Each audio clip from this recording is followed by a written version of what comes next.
guys, and welcome back to my channel. This is Samantha, and today I'm going to be sharing with you our thoughts on the Apologia Readers in Residence, so stay tuned. So everyone, we love the Apologia Writers in Residence, and so it was really no surprise when we had the opportunity to check out Readers in Residence that we loved it just as well.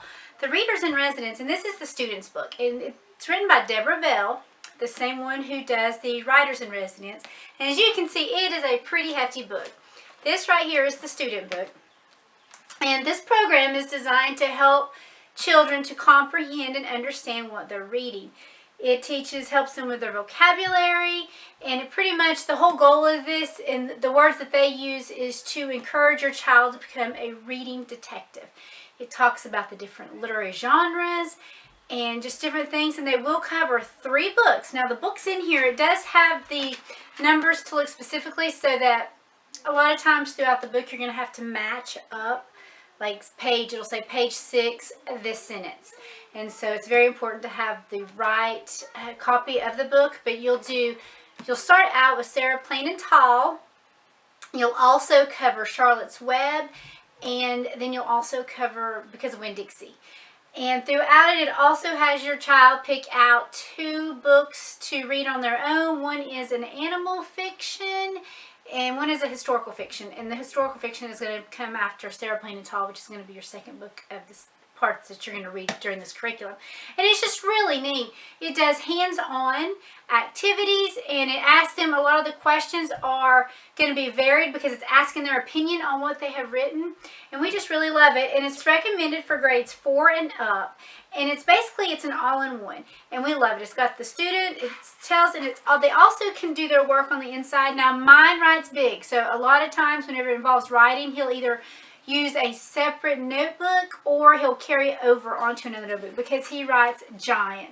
But you can see kind of like this, and I'm going to show you guys also what it looks like on the inside here in just a second.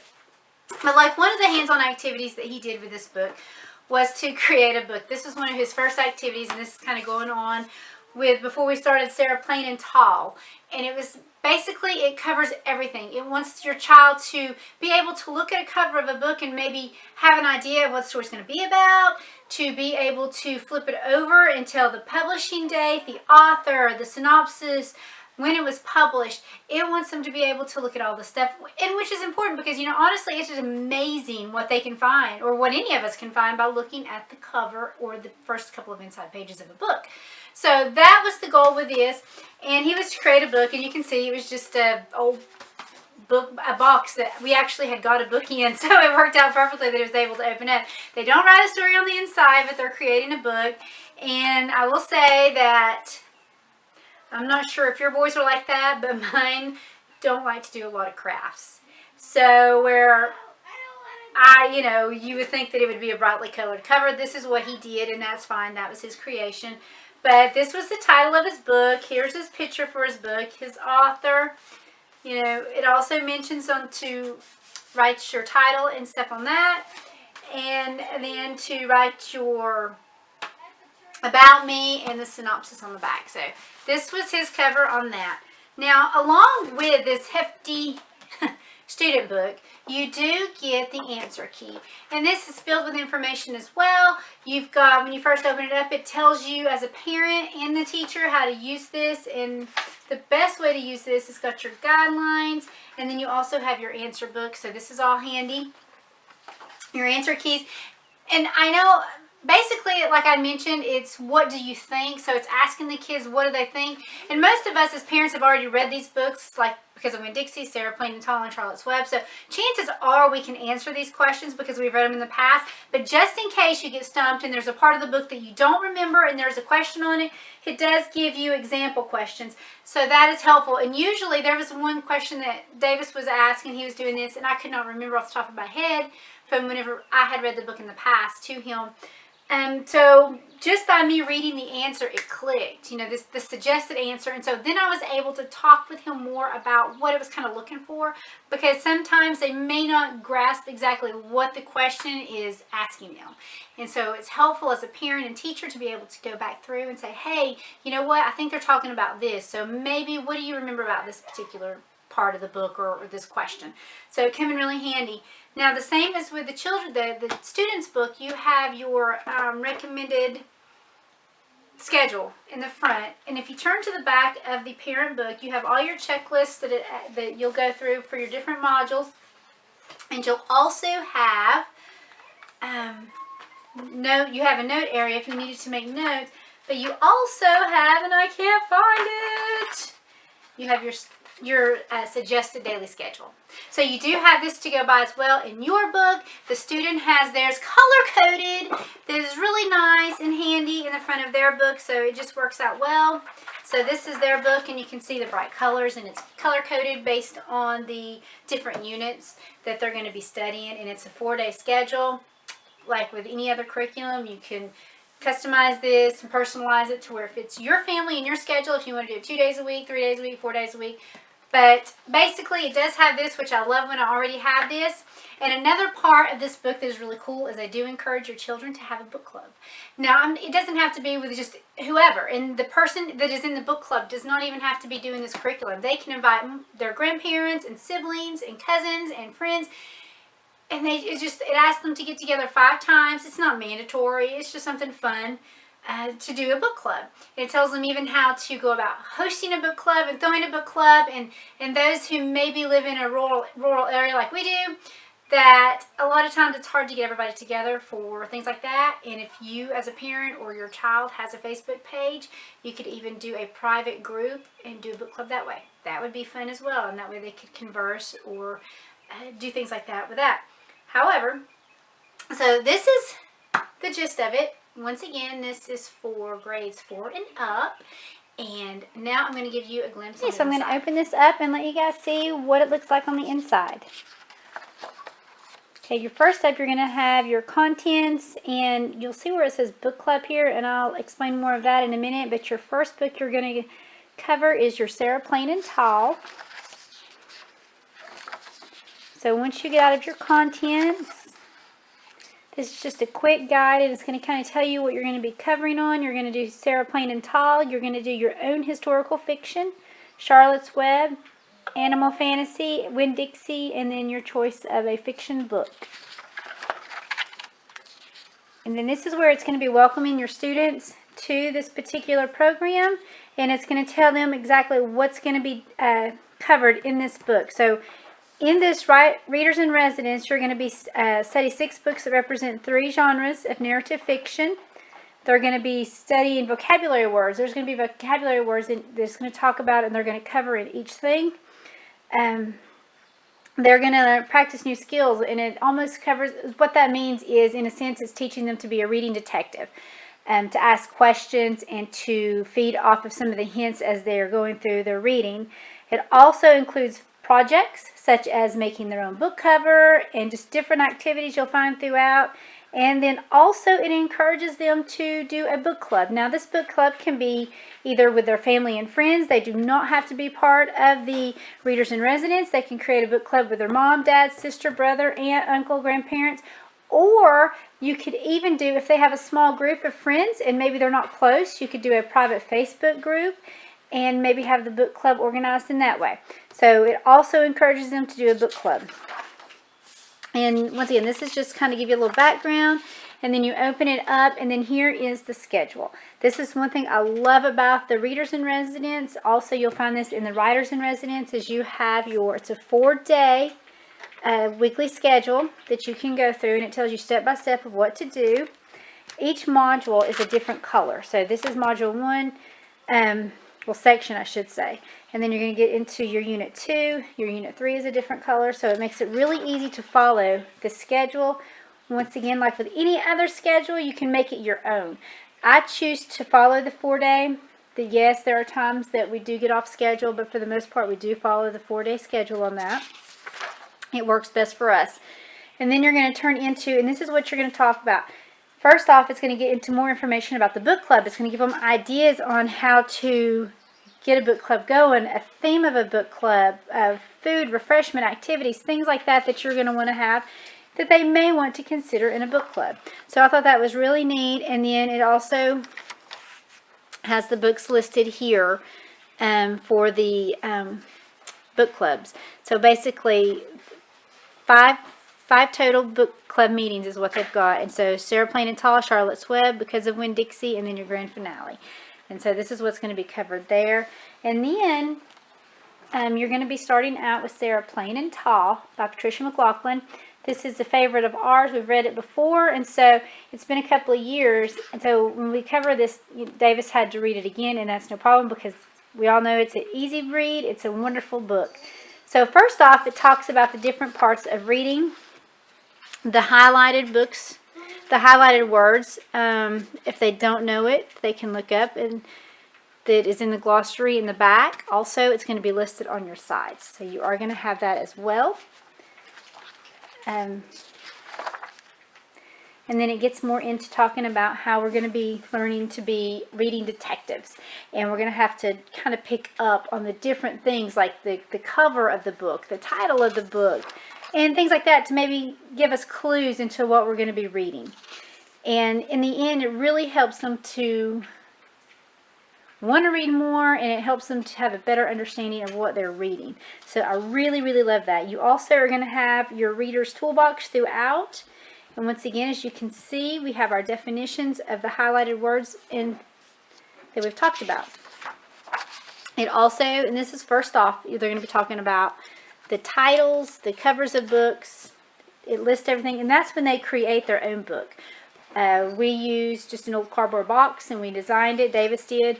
And he did it that way, but it gives them an idea of the synopsis, the publisher, how to look for all of that, the year it was published, the numbers, just things like that. And it also encourages them to look at the title to see if they can guess what the story may be about based on the title alone. Then as they go through, because this is more of an introductory part, this is getting them ready and geared up to go. It starts teaching them about nonfiction and fiction. They can go through their house or their library, whatever is convenient for you. They can list nonfiction and fiction books here. We've done that. Davis, we actually have enough in our house, and I'm sure if anybody homeschools, you've probably got a large variety of different books to choose from, so you can probably find them in your home, what you need. So basically, we've done that. We used what we had at the house. Narrative and non-narrative, once again, head to the library if you need to. If not, you can probably find them in your home. And you list those, and it basically kind of gives them an idea of how to understand it. And then it starts talking about, and then you'll start breaking down your literary genres, your autobiographies, your biography, fantasies, and it asks the children to go through and to put a title of a book that matches each of the genres. Once again, we luckily had enough in our home that we were able to do this without going to the library, but even if we had to go, we usually are at the library once a week anyway, so it wouldn't have been a big deal for us. It talks about historical fiction because, as we all know, Sarah Plain and Tall is based on historical fiction. And so, and it also, as I mentioned, it wants you to look at the cover of a book and kind of get an idea, oh, look at this cover, what could the book possibly be about? This is where it asks them more about it, who the author of the book, to find more about the author. Where do they turn to find all of this? Because, you know, it's amazing when you actually sit and look at the front and back covers and the inside first pages of a book, how much you can really find out about a book without ever picking it up to read it. And then it talks about how the title of the book can be a clue as to what the genre is and just things like that. So it talks about, it wants them to really grasp the idea of digging a little deeper before they start reading to see what the book is about. Here's where we created our book cover. It was an imaginary book, and Davis created that one. It was on Minecraft, if anyone's interested. And here's our checklist. You do that when it's done, and they earn points based on how they do it. In each section, with each book that you read, you do a meet the author. This is something that is also done in the Writers in Residence, and I absolutely adore this because it's so awesome. Davis has been to the library a few times since we've obviously started this because we go almost weekly. He was flipping through, he picks up a book, Patricia McLaughlin. He immediately can relate it to Sarah Plain and Tall, so he's able to start categorizing these authors and the types of books that they write, which I think is amazing because he's recognizing these authors and he's able to do that. Now, this is where we're going to start getting into characteristics, and they pick their own favorite book, and we did this, and they pick out their main character, major characters, minor characters. Once again, you're learning all about the writing process as well. So I think this is really awesome. And then when we get on over here to 2.5, that's when it first tells us to open up the book and read it. So we read our first chapter 1. And then you have this awesome little worksheet here, and Davis has done this already, and he did it on notebook paper. It was easier. But you do your character, what you learned, and how you learned it. So basically, he listed Anna, he listed Caleb, Sarah, and the dad, and so he put what he learned about them and how he learned it and what gave him clues as to why, what ideas he got from there. And I love this because in the book you have questions that you'll answer as you read each chapter, and they're it's more of what you think. So the answers will vary because it gives you what question does Caleb ask Anna all the time. Well, that's a given, but then when you turn it over here, why do you think this ending is important to Caleb? It asks their feelings. How do you feel about Caleb? How did Anna feel about Caleb when he was born? Include sentences to help understand it. And it just does all this. Why does Caleb want Anna to remember Mama's song? And it wants the student to put in their own words why some of these happen. So your answers will vary. And I just love that about that because it gives them an idea to be free thinking and to put that. And then we go over it together. Next up, I just want to show you guys a little bit of the inside of the answer key. I always refer to this as the teacher book because it is what we use. And it's got a lot of information on the inside of it as well. It tells you how to use the answer keys. And it gives you more about how to evaluate our kids' work. Guidelines for evaluation, to praise and target their feedback and to talk about it, and definitely talk. That's what we do. We sit down and we talk about the different things that's involved. How to use the student text in the workbook. So, I mean, there's quite a bit to read before you get started, and I love it because it makes sure that myself as a parent and their teacher can understand exactly what process we're going to be going through, and that way I can have everything in order and be ready to go. Co-op reading groups, reading coaches, teaching method. So this is all just for reading, grading, how the books were selected. So this is just pre-reading that we can do as the parents, educators. So you see there's quite a bit of information here. And then we get into our lessons, and as I had mentioned, like I said, a lot of them are kind of open questions, so the child can give their own thoughts on why they think certain. And for example, when you have like why do you think the author decided to call this book Sarah Playing Tall, answers will vary. Now if they give an answer that's way off base, that maybe doesn't quite tie in, that's when, and I've had to do this with Davis, we'll go and talk about it and maybe give him an example of kind of what the question's asking, because sometimes when they'll read these questions, they may not understand exactly what they're getting at with these questions. And so I think it helps whenever we can specify more clearly to them and maybe exactly what's being asked of them. And so we've had to do that a couple of times, but not very much. But a lot of those answers may vary. And I love that it gives me the sample because I have read this book, but just in case for some reason my mind has slipped me, I do have this that I can refer to. And basically when you read that sample answer, it's going to trigger your memory. Oh yeah, I remember this part of the story. So I do like that. Alright guys, so that is it. That was a quick look at the inside of the Readers in Residence curriculum, and as I mentioned, it's for grades 4 and up. We have really loved this curriculum. It's wonderful. If you have enjoyed the video, be sure to give us a thumbs up. If you are new to our channel, we would love for you to stay around, so be sure to hit that subscribe button. Thank you and have a wonderful rest of your day.